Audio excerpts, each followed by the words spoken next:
Hello everyone and welcome to the first video of a new Read Aloud series. On this new set we are going to be reading a really wonderful book. It's a former Young Hoosier Book Award winner. It is titled The Homework Machine, written by Dan Gutman. He's written many other books, a very popular author. And this is just such a unique story for a couple of different reasons. Number one, it really plays with point of view. Now, normally that means what perspective the author is using to tell the story. Like a first-person point of view is when the narrator is someone in the story. Third-person point of view is when the narrator is not really part of the story. It's just someone telling you everything that's happening. Second-person point of view is when the reader is a character in the story. That one's not as common. This one is told from a rotating first-person point of view, which means each character is going to be telling their side of the story, and it shifts multiple times. Sometimes within even a single page it can shift 3 or 4 times. So you'll have to make sure you're listening carefully to make sure you know who's talking and which character it is. The other thing that's unique about this book is it is set up as kind of a science fiction mystery. Now I know for a lot of the beginning it's going to seem like realistic fiction, but trust me when I say that eventually changes. But I call this a reverse mystery because most mysteries you see or hear or read, whatever it might be, you know what crime was committed, but you don't know who did it. Well, this is reverse.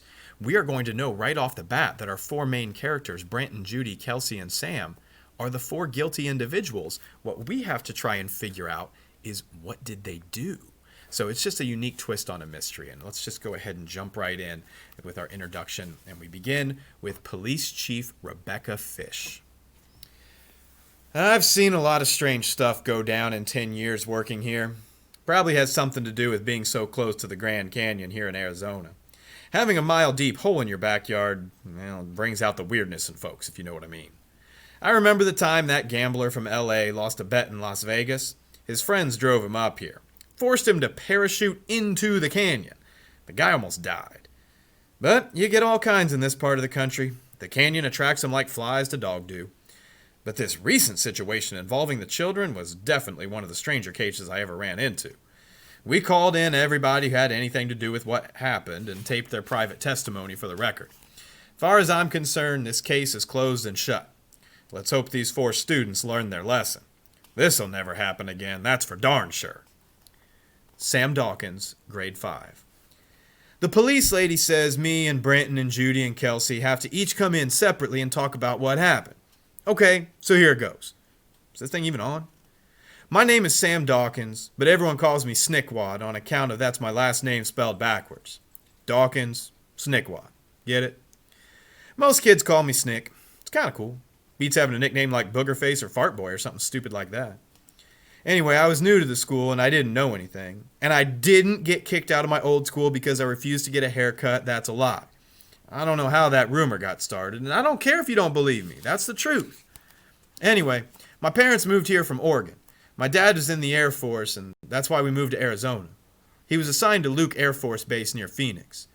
The bottom line is, we messed up. Stuff happens. We're not perfect. We all feel bad. We won't do it again. What are you going to do? Throw us in jail? That's my statement. What?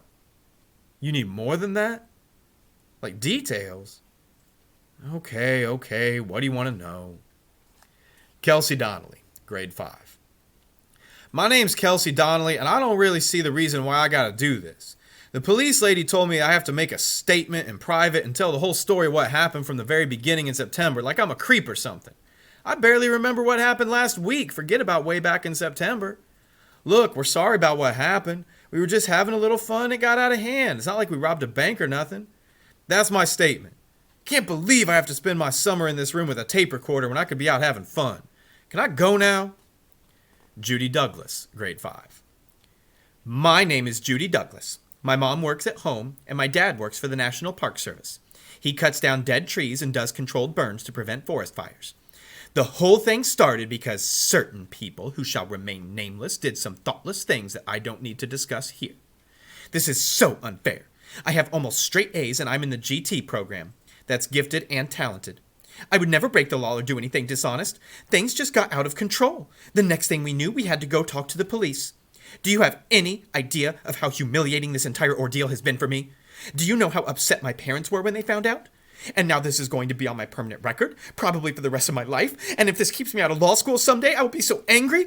I'll sue. That's what I'll do. Well, if I get into law school, I'll know how to sue. But if I get into law school, I won't need to sue. I just wish I could go to sleep and wake up and find out it was all a dream, like it never even happened. Judy's mom. To be honest, my first reaction was that maybe it was discrimination. We are one of the few African American families living in this area, and when something bad happens to Judy, I can't help but at least wonder if it is bigotry at work. But I looked into it, and that wasn't the case. She and the others just did a dumb thing, and they got caught. It's as simple as that. Now they're going to have to pay for it. Brenton Damagachi, grade 5. It's interesting how things happen sometimes. If I line up 10 dominoes and push over the first one, the others will fall one by one. But if I leave the first one alone, the other dominoes remain standing. Life is like that. The way your life plays out depends on which dominoes you choose to push over and which ones you leave alone. In this case, we pushed over the wrong domino. Can I get a drink of water or something? Miss Rasmussen, 5th grade teacher. I was so excited walking into my very own classroom for the first time in September. I had been a student teacher in Ohio, and I was hoping to get a job somewhere in the West, preferably near a national park. I've always been a nature lover, and I wanted to share this with young people. When I got an offer to teach 5th grade at the Grand Canyon School, well, it was just about one of the best things that ever happened to me. The Grand Canyon. I'd never even been here before. And just think, over the course of 4 billion years, the Colorado River slowly sliced this gash into the earth. I spent hours exploring it when I moved here. I took lots of pictures of the layers of rock. The Grand Canyon is like a sculpture created by nature. I was in awe. Judy Douglas, grade 5. When I walked into Miss Rasmussen's class on the first day of school, the first thing that struck me was that she was so young. I mean, she looked like she could have been one of the older students in the building. I liked that because I figured she would be really enthusiastic about everything. Some of the older teachers who have been teaching all their lives don't get too excited about anything anymore. On the other hand, I was afraid Miss Rasmussen might not be experienced enough to handle some of the boys, who can be a problem sometimes. Sam Dawkins, grade 5.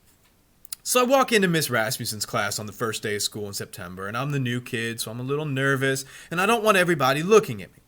But they're all looking at me anyway, because, well, I'm the new kid, and everybody wants to check out the new kid. So I scope out the scene, and it's pretty obvious who the cool kids are, who the dumb kids are, who the smart kids are, and who the dorks are. I could tell in a minute. The class had the usual number of clueless dweebs, pre-jock idiots, losers, brown-nosers, and bullies, just like my old school. But the one kid who stood out was Brenton. You just knew the first time you set eyes on him, there was something different about this kid. Judy Douglas. Brenton would dress funny, with these stiff long pants, no matter how hot it was. He always wore a button-down shirt, and sometimes he would even wear a tie to school. Can you imagine? I guess his mom made him dress that way. I hope so, anyway. I can't imagine a boy wearing a tie to school on his own. He was actually pretty good-looking, but he combed his hair in a really weird way, like he parted it on the wrong side or something. Once I suggested to him that he would look better if he just combed his hair the other way. He just looked at me like I was crazy, like it hadn't even occurred to him that you could change your personal appearance to look better, or that it would even matter. He probably had so many more important things on his mind that he couldn't be bothered with something as trivial as combing his hair. Some of the other kids would make fun of him behind his back, sometimes in front of his back. He didn't have any friends. Nobody seemed to know what to make of him. Sam. Brenton just came out and said the weirdest stuff. Like one time, he comes up to me and asks me if I know what they make glass out of. I say no, and he says they make glass out of sand. And I say that's interesting, even though I really don't think it's all that interesting. And then he gets this weird look in his eyes and says they take sand and make it into glass. And he says he figures that if they can turn sand into glass, just about anything is possible. I'm telling you, the guy's different. Kelsey Donnelly. Brenton was a genius when it came to school and stuff, but he was real stupid when it came to other stuff. I remember this one time this reality TV show was hot and everybody was talking about it. I mean, everybody. And we were all at recess talking about it, and Brenton comes out and says something like, I never heard of that show. And we all just looked at him. It was like not knowing the sun was in the sky. And they say I'm the dummy. That's just the way Brenton is, though. He doesn't know or care about the stuff normal people care about. We all just thought he was a dork. Well, probably Judy didn't, because she's a genius, too. Sam. You know, most kids at least try to act cool in some way. You know, they'll get t-shirts with cool logos on them, or they'll get a cool bike, or listen to cool music. I mean, they may not be cool themselves, but they make themselves cool by having cool stuff or hanging around with cool people. But Brenton, he didn't even make the effort. Brenton Damagachi. What does cool mean, anyway? Did you know that Abraham Lincoln once said, "That is cool"? It's true. I looked it up. He said it in his famous Cooper Union speech. You can Google it if you don't believe me. I feel that a person can change himself or herself no more than a giraffe can decide it doesn't like having a long neck. It would be easy enough to buy the latest clothes and watch the hot new TV shows and surround myself with cool things. But that wouldn't make me cool. I don't believe anything will ever make me cool. Some people are simply destined not to be cool, and I'm cool with that. If everybody was cool, everybody would be the same. Nobody would be cooler than anyone else. There would be nobody to make fun of, so I suppose I serve a purpose in a weird way. Miss Rasmussen. Our claim to fame at the Grand Canyon School is that we're the closest school to the Grand Canyon. We're about half a mile from the South Rim. If you've ever been to the canyon, our school is south of El Tovar near Bright Angel. We go all the way from kindergarten up to 12th grade, and I believe we have the only high school that's actually in a national park. By September, most of the tourists have gone back to work and school, and it gets pretty quiet around here. But it's nice in a way because we have the canyon to ourselves. We've got a lot of great teachers, nice parents, and good kids here. But sometimes, I guess good kids do bad things. Sam Dawkins. Somebody told me the human brain isn't even fully formed until we're about 20 years old. That's why kids do dumb things sometimes. And that's why we're not allowed to vote or drink and stuff like that. So can you really blame us for the dumb thing we did? I don't think so. Our brains aren't even fully formed yet. Miss Rasmussen. Some teachers like to have the desks arranged in perfect columns and rows. In graduate school, one of my professors told me that the children can learn better when they work in small groups. I divided the class into 6 groups of 4 kids, and we pushed the desks together in those groups. I had no big plan to put Brenton, Kelsey, Judy, and Sam together. I just did it alphabetically. All their last names started with D, so we called them the D Squad. Every child is unique, of course, and it's necessary to treat them as individuals. Just like me, Sam was new to this area, and he had some initial problems adjusting to the curriculum and the other students. Judy seemed very studious from the start, and I could tell that it was very important for her to be a high achiever. Kelsey was the opposite. She didn't appear to like school very much. And Brenton? Well, Brenton was different. Brenton Damagachi. It makes no difference to me where I sit. I'll get the same information whether I'm sitting on one side of the room or the other. I don't ordinarily strike up friendships with my classmates. Snick, Judy, and Kelsey pretty much ignored me, and I ignored them. And at least in September, that was fine. Brenton's mom. He was always different. From the moment he was born, I don't think he ever cried when he was a baby, not even once. When he was hungry, he would just look at me with this look that said, if I could speak, I would be saying, I need a bottle. He spoke very early. He had no interest in watching television or playing with other children. Instead, he would play chess against himself. He taught himself how to play the piano as soon as he was big enough to climb up on the bench. When he was just 6, he wrote a concerto. Really? And that's what he called it too, my concerto. I don't even know where he got the word concerto. I still don't know what it means. He was very special. Brenton Damagachi. I was thinking of starting a club for kids like me who don't particularly enjoy the company of other people. We could call it the Antisocial Club. We could hold meetings and talk about the best ways to avoid other people. But then I decided the best way to avoid other people would be not to start the club. Kelsey Donnelly. Good thing about sitting at Brenton's table is you could copy answers off him. He knew everything, and he didn't care if you peeked at his papers. That's the only reason I got a B in math the first grading period. I just copied off Brenton. Sam. What did I think of the other kids at my table when I first met them? Let me think. First impressions, Judy, stuck up. Kelsey, loser. Brenton, mutant dork from another planet. I was the only cool one. Judy Douglas. Oh, I didn't like Snick at all in the beginning. He had really long hair, which I personally think looks terrible on a boy. And he had this very smart alecky I hate the world attitude. It's typical of boys with self-esteem, I understand. He struck me as, and I hate to say this, but he struck me as kind of stupid. Kelsey, well, she just didn't seem to care about anything, and I found it very hard to relate to her because I care so much about everything.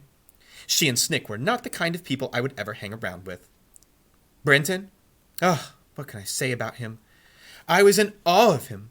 I've been in Brenton's class ever since first grade, and he was always smarter than me. I try so hard all the time, and he never seemed like he was trying at all. I was in awe of his natural intelligence. I had never met anyone who was smarter than me. I almost felt like nobody should be allowed to be that brilliant. I never made fun of Brenton the way the other kids did. Ronnie Teotwalkie, grade 5.